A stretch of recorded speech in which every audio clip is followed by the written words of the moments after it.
జగన్ని ఓడించాలని వారు పేదల్ని గెలిపించాలని మనం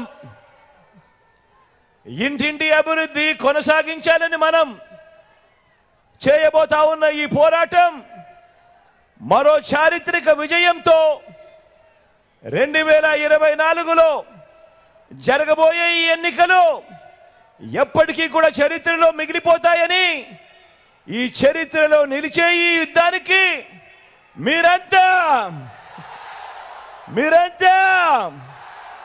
సిద్ధమేనా?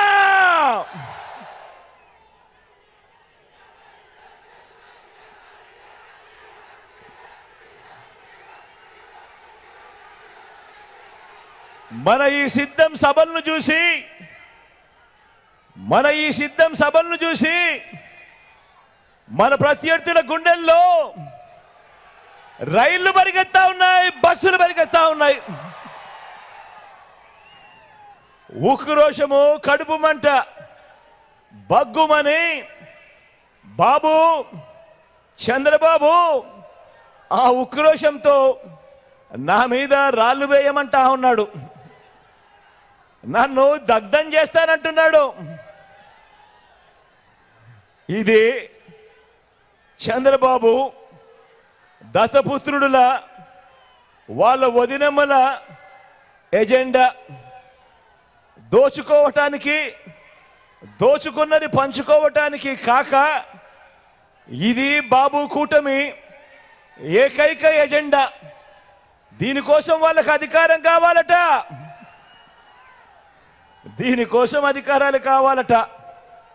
జగన్ను కొట్టడానికి, జగన్కు హాని చేయడానికి, రాష్ట్రాన్ని దోచుకోవడానికి, దోచుకున్నది పంచుకోవడానికి, దీనికోసం వాళ్లకు అధికారం కావాలట.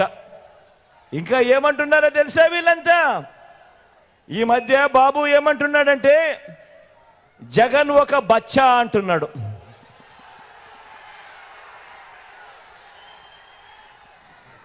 జగన్ ఒక బచ్చా అని కూడా అంటా ఉన్నాడు.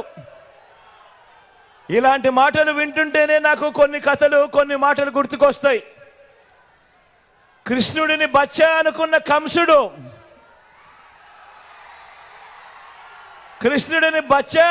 కంసుడు పూతన కాలింది.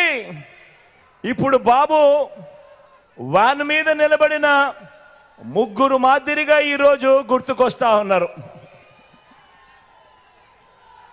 రాముడిని బచ్చా అనుకున్న మారీషుడు, సుబాహుడు ఇప్పుడు రామోజీ వేషంలోనూ ఓ ఆంధ్రజ్యోతి రాధాకృష్ణన్లా ఈరోజు కనిపిస్తా ఉన్నారు.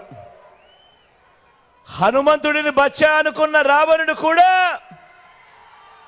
వీళ్ళల్లో గుర్తుకొస్తా ఉన్నాడు. చరిత్రలో పోయే కాలం వచ్చినప్పుడు, చరిత్రలో ఓడిపోయే కాలం వచ్చినప్పుడు విలన్లందరికీ కూడా అటువైపున హీరోలందరూ బచ్చాలుగానే కనిపిస్తూ ఉంటారు.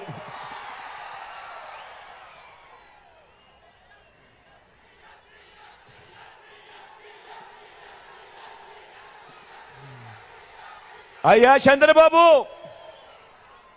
చంద్రబాబు, నువ్వు బచ్చా అంటున్న నేను ప్రజలకు మంచి చేసి ఎన్నికల్లో ఒంటరిగా ధైర్యంగా ప్రజల ముందుకు నేను వస్తా ఉన్నా.